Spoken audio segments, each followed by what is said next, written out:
Perkenalkan, nama saya Adrian Fernando dengan NPM 231304109, mahasiswa Pendidikan Bahasa dan Sastra Indonesia angkatan 2023. Pada video kali ini saya akan mempraktikkan keterampilan dasar mengadakan variasi mata kuliah pembelajaran mikro BSI. Selamat menyaksikan.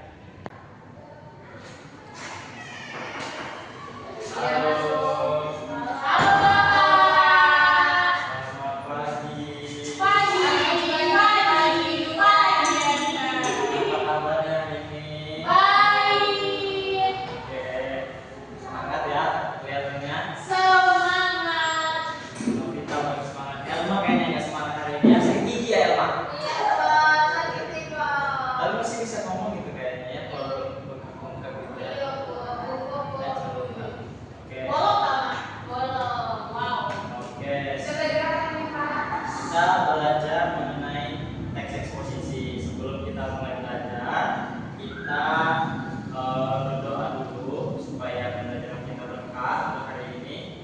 Berdoa menurut kepercayaan masing-masing. Mulai.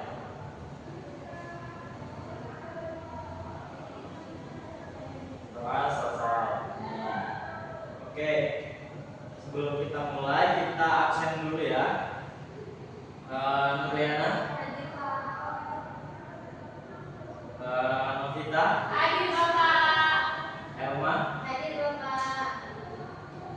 Email, hadir. Oke, hadir semua ya. Ya. Email, jangan-jangan sakit gigi juga. Oke. Enggak, Pak. Oh, enggak ya. Belum makan.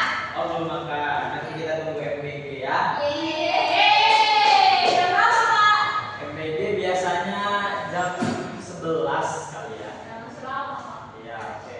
Nah, sebelum kita masuk ke materi hari ini, kemarin kita udah belajar mengenai teks narasi. Siapa yang masih ingat apa itu teks narasi? Boleh angkat tangannya.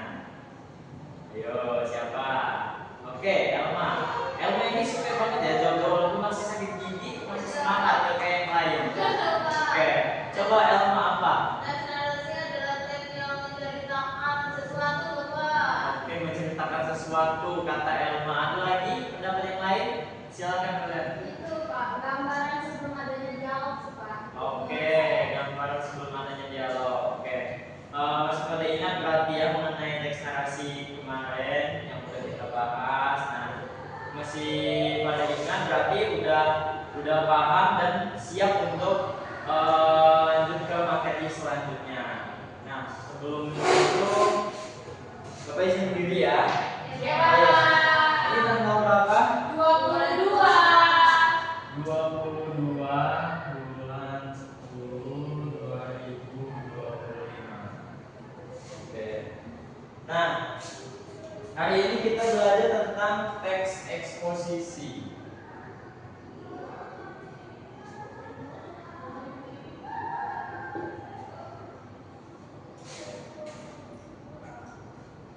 Kita mulai dari pengertian. Boleh dibacakan ini, Novita?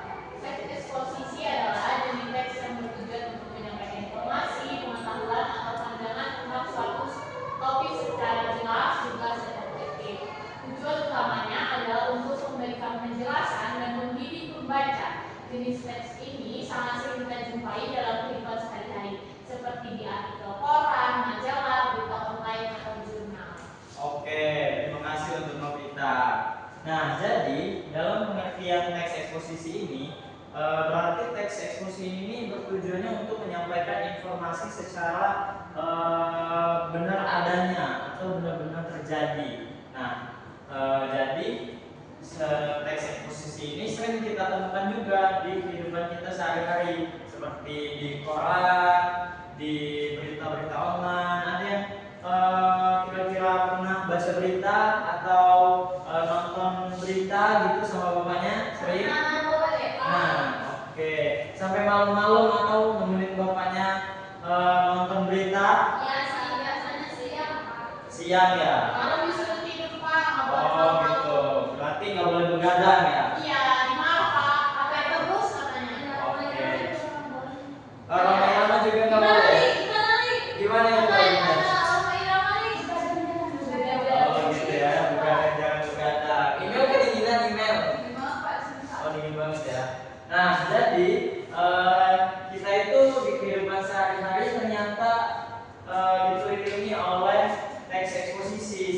tidak langsung. Seperti di online juga kita sering baca teks eksposisi gitu ya. Nah, selanjutnya itu ada jenis-jenis teks eksposisi. Nah, jenis teks eksposisi itu ada 5. Nah, yang pertama itu ada eksposisi definisi, menjelaskan pengertian atau definisi suatu konsep. Contohnya jenis-jenis bullying atau perundungan. Selanjutnya ada eksposisi proses, menjelaskan langkah-langkah atau tata cara melakukan sesuatu. Contoh topiknya cara mengelola stres untuk remaja. Nah, ini dari 2 definisi ini apa udah bisa dipahami mengenai jenis teks eksposisi? Belum Bapak. Kenapa? Coba. Bapak yang eksposisi proses itu kan biasa langkah-langkah atau tata cara melakukan sesuatu. Nah, berarti itu sama atau beda Pak sama teks prosedur? Nah, untuk eksposisi proses ini mereka saling berhimpitan mengenai teks prosedur karena kan teks eksposisi ini seperti fondasi atau dasarnya dari teks prosedur. Nah, seperti itu. Jadi teks prosedur itu merupakan salah satu turunan dari teks eksposisi loh kita. Karena kan di teks prosedur itu sama-sama menginformasikan fakta, menginformasikan sesuatu untuk kepada pembacanya. Ada yang mau tanya lagi? Oke. Nah, yang ketiga ada eksposisi laporan, menyajikan informasi rinci dan sistematis tentang suatu peristiwa atau penelitian. Contoh topiknya obesitas pada remaja.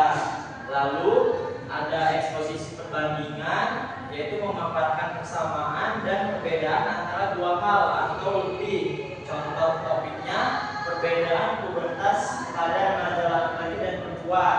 Dan yang terakhir eksposisi pertentangan, menyajikan argumen atau sudut pandang yang paling bertentangan mengenai suatu isu. Contoh topiknya pengaruh positif dan negatif tren K-pop terhadap remaja. Tuh, eksposisi pertentangan. Nah, siapa di sini yang suka nonton K-pop? Iya. Oh, banyak ya yang suka nonton K-pop. Nah, itu bisa kalian jadikan contoh untuk teks eksposisi yang bertentangan. Betul. Iya, teks beda. Ada untuk teks argumen itu dia bisa berisi pendapat penulis saja. Nah, kalau teks eksposisi dia selain mengungkapkan opini si penulis, dia juga menyajikan informasi berdasarkan fakta seperti itu.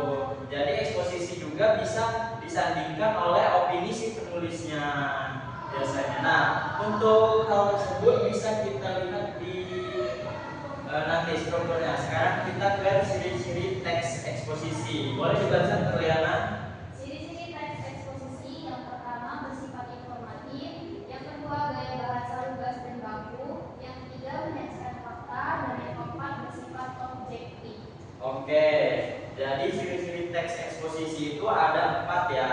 Nah, tapi kayaknya Bapak lihat kalian semua pada lemes ini. Masih pagi-pagi ini kayaknya lemes deh ya. Oh, SBK ya. Kayaknya kalau SBK pagi-pagi makin semangat gitu ya. Tapi coba kalian berdiri dulu berarti. Coba berdiri dulu. Boleh bangun dari duduknya.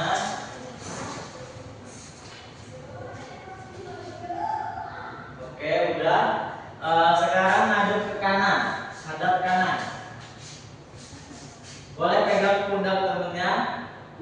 Pegang pundak temennya.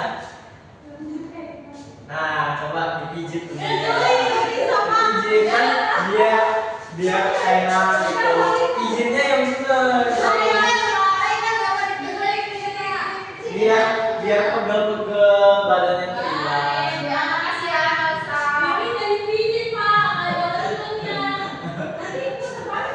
Iya, ayo pijit.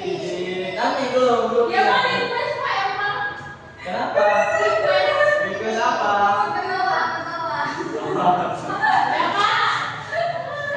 Oke, semuanya balik kepada. Nah, sekarang.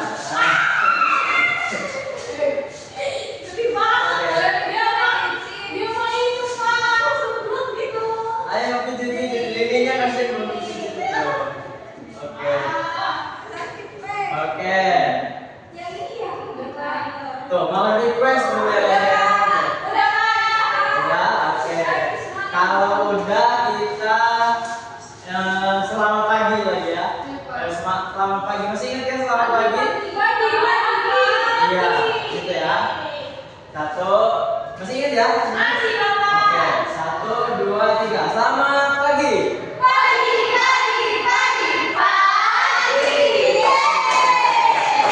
Oke, keren. Udah semangat semua, boleh semangat dulu. Oke, nah kalau udah semangat semua lagi, kita lanjut ke materinya, yaitu mengenai ciri-ciri teks eksposisi. Yang pertama itu bersifat informatif. Nah, tadi kan udah Bapak singgung-singgung juga mengenai teks eksposisi itu, dia sifatnya informatif, menginformasikan kepada pembacanya, seperti itu ya. Lalu yang kedua, gaya bahasa lugas dan baku. Jadi teks eksposisi ini teksnya itu tidak bertele-tele gitu, karena dia bersifat menginformasikan. Jadi dia memiliki gaya bahasanya yang lugas agar pembacanya itu bisa memahami pesan yang ingin disampaikan dari teks tersebut, lalu menyajikan fakta juga, serta bersifat objektif, seperti itu ya. Nah, kita lanjut ke struktur teks eksposisi. Untuk anak-anak bisa bisa dicatat yang tadi nanti bisa diingat-ingat juga, karena nanti Bapak pengen kalian menuliskan di depan mengenai struktur ataupun ciri dari teks eksposisi ya. Oke, lanjut ke struktur dari teks eksposisi. Yang pertama ada tesis. Kira-kira udah ada yang pernah dengar belum apa itu tesis? Iya, kamu lihat di sini. Selain di situ, apa itu tesis kira-kira? Oke, bisa juga ya. Tapi dalam struktur teks eksposisi, kira-kira tesis itu apa sih? Pembuka. Iya, bisa jadi pembuka, bisa jadi tesis ini sama aja kayak orientasi, tapi dia dibuka dengan pendapat gitu ya. Nah, di dalam struktur teks eksposisi. Lalu yang kedua ada rangkaian argumen. Rangkaian argumennya ini bisa di dalam teks eksposisi itu bisa di paragraf kedua dan ketiga, dan diisi dengan fakta-fakta agar penulisnya itu bisa menyampaikan pendapat atau opininya, seperti itu. Jadi kan tadi teks eksposisi disandingkan dengan opini si penulis. Dan yang ketiga ada penegasan ulang atau kesimpulan. Jadi setelah adanya tesis, adanya rangkaian argumen, di teks eksposisi juga ditegaskan ulang kembali mengenai pernyataan-pernyataan yang telah disampaikan di paragraf-paragraf terdahulu. Oke, kenapa? Nah, di struktur teks eksposisi itu kan pertama ada tesis atau pernyataan pendapat. Nah, yang kedua itu rangkaian argumen. Itu yang membedakan apa? Sama-sama pendapat dan argumen sama tesis itu. Isinya. Yang beda itu apa? Nah, kalau ya, oke, boleh tepuk tangan dulu untuk Mariana ya. Untuk pertanyaannya, yang pertama tesis itu kan pernyataan pendapat dan rangkaian argumen juga pendapat. Yang membedakannya itu apa? Untuk yang tesis ini kan dia masih berupa perkenalan, berupa paragraf awal apa yang ingin dibahas, seperti itu dari teks tersebut. Nah, rangkaian argumen ini memperkuat tesis yang paragraf sebelumnya, seperti itu. Karena kan kalau tidak dibuka terlebih dahulu dari paragraf awalnya, tiba-tiba langsung disampaikan argumennya, kan nanti pembacanya mungkin bingung, seperti itu ya, Mariana. Apa sudah paham? Paham, Pak. Jadi pembahasan ini peningkatannya di tesis atau di argumen yang kedua? Bisa di tesis, bisa di argumen, karena dua-duanya sama-sama memberikan pendapat dan opininya seperti itu ya. Oke. Oke, kita lanjut ya. Nah, ini ada contoh teks eksposisi. Boleh dibaca Elma? Contoh teks eksposisi pandemi COVID-19. Dinas Kesehatan atau Dinkes Provinsi DKI Jakarta menyebut kasus aktif COVID-19 1204. Dari data tersebut dapat diketahui tentang kasus aktif COVID-19 di Jakarta. Pelan-pelan Elma, pelan-pelan. Nanti kesedekan lagi sakit gigi Elma. Oke. Sekitar 19.000. Sebelumnya telah dilakukan juga tes antigen terhadap sebanyak 12.312 orang dengan hasil 807 positif dan 11.505 negatif. Perlu digarisbawahi juga, hasil tes antigen positif di Jakarta tidak masuk dalam total kasus positif karena semua dikonfirmasi ulang dengan PCR. Saat ini positivity rate di Jakarta kembali melewati standar Organisasi Kesehatan Dunia atau WHO.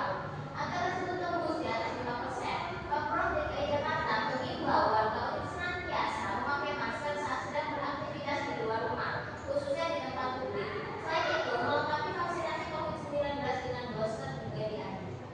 Oke, boleh tepuk tangan untuk Elma walaupun masih sakit gigi tapi masih jelas ya.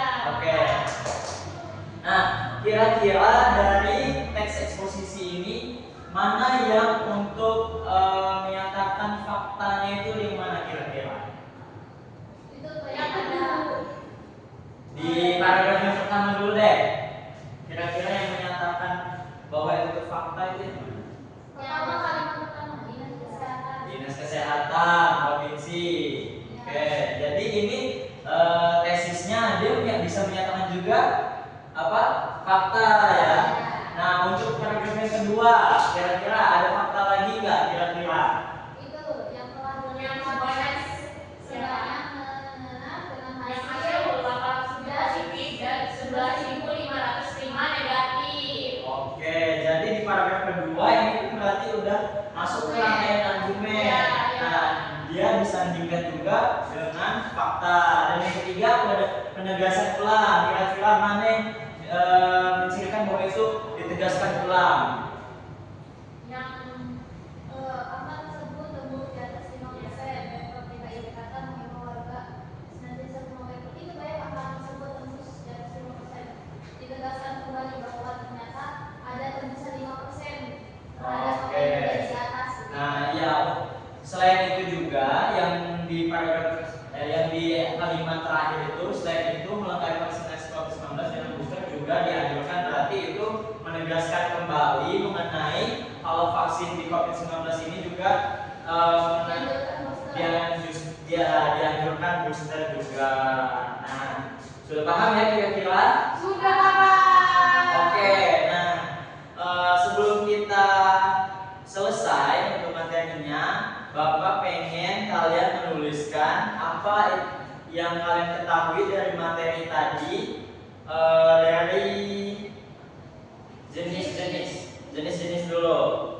Tadi kan ada 5 tuh, ada ya eksposisi itu. Nah, coba siapa yang berani? Salah satunya aja deh, kalau nggak bisa 5-5-nya. 2 atau Oke, coba ingat-ingat. Siapa yang udah ingat, boleh langsung berdiri tulis di sini. Jenis-jenis teks eksposisi.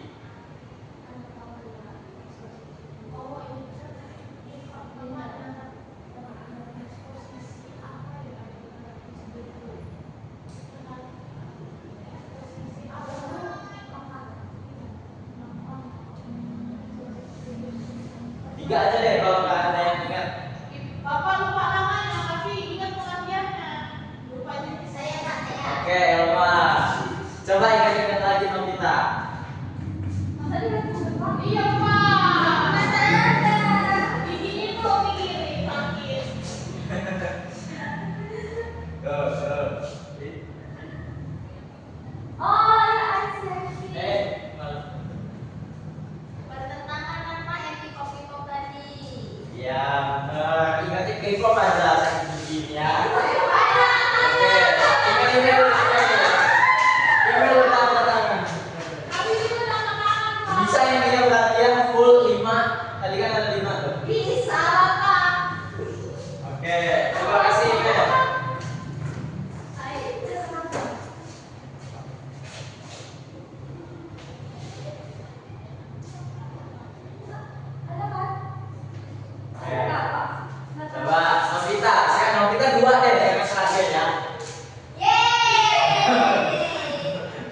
sisa 2. Nggak tahu apa waktunya.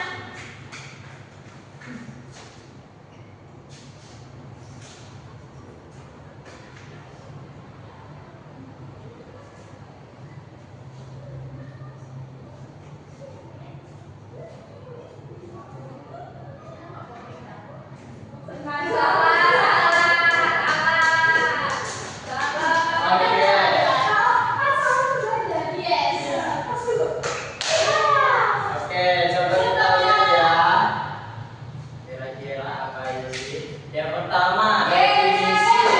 Definisi benar. Terus yang kedua ada proses benar. Selanjutnya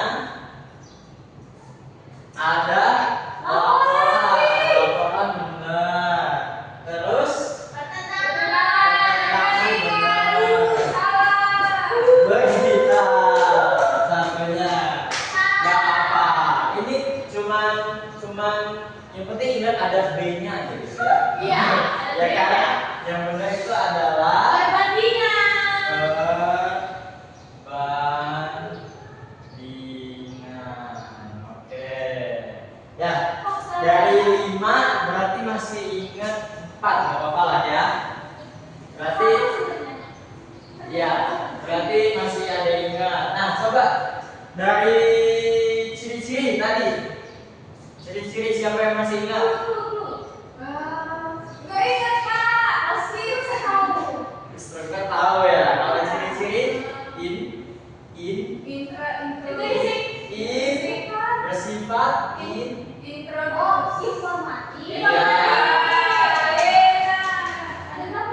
Faktual juga. ya. Tepuk tangan untuk kita semua. Oke. Nah, karena udah kita ulas juga materi kita hari ini, udah masih paham-paham semua, masih ingat-ingat semua. Untuk tugasnya kalian apa ya tugasnya? Kalian bisa mencari teks eksposisi, terus dilampirin di buku kalian, buku tulis, lalu dianalisis strukturnya. Misal tadi apa? Yang pertama strukturnya tesis. Terus yang kedua ada rangkaian argumen. Yang ketiga kalian tulis misal di berita itu kalian potong di koran, kalian tempel di buku tulis, lalu dianalisis strukturnya di mana-mana. Itu paham ya? Oke, minggu depan dikumpul di sini di kelas bapak masuk kalian kumpul gitu ya. Tugasnya. Oke. Nah, mungkin sekian untuk materi kita pada hari ini, pelajaran kita hari ini. Sebelum kita mengakhiri, alangkah baiknya kita mengucap lafaz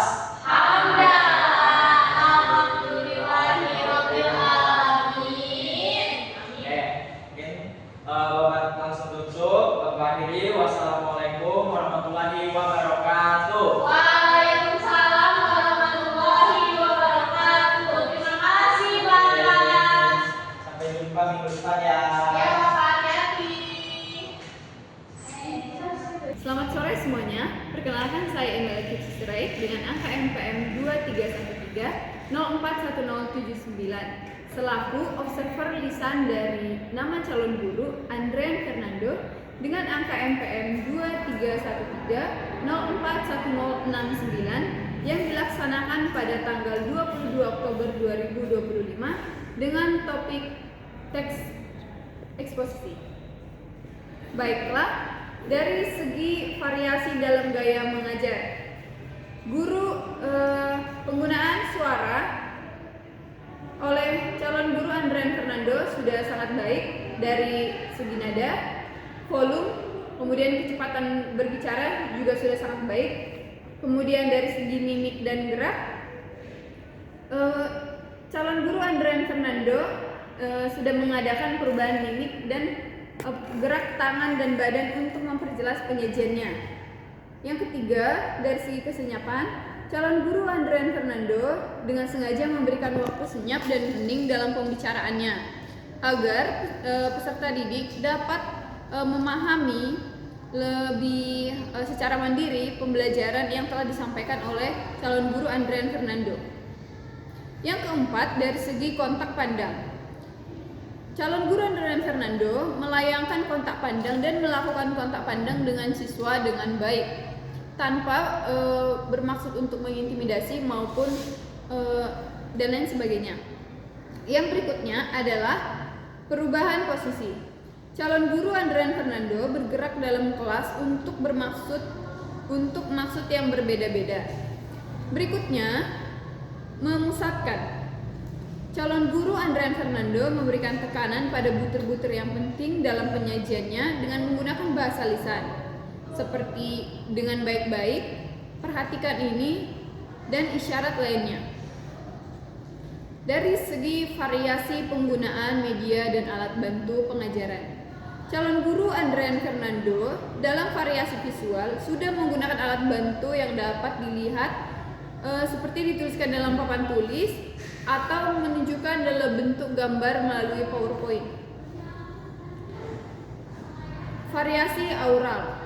Calon guru Andrian Fernando menggunakan berbagai suara langsung atau rekaman dalam pengajarannya. Yang kesembilan, variasi alat bantu yang dapat dipegang dan dimanipulasi. Calon guru Andrian Fernando memberikan kesempatan kepada siswa memegang atau memanipulasi benda-benda atau alat bantu pengajaran sesuai dengan materi pembelajaran, yaitu teks eksposisi. Dan yang terakhir, dari segi variasi pola interaksi dan kegiatan siswa, calon guru Andrian Fernando memperkenalkan perubahan dalam pola interaksi antara calon guru Andrian Fernando dengan peserta didik, dan juga menganeka-ragamkan kegiatan belajar siswa yang terlibat. Sekian hasil observasi lisan dari saya. Terima kasih.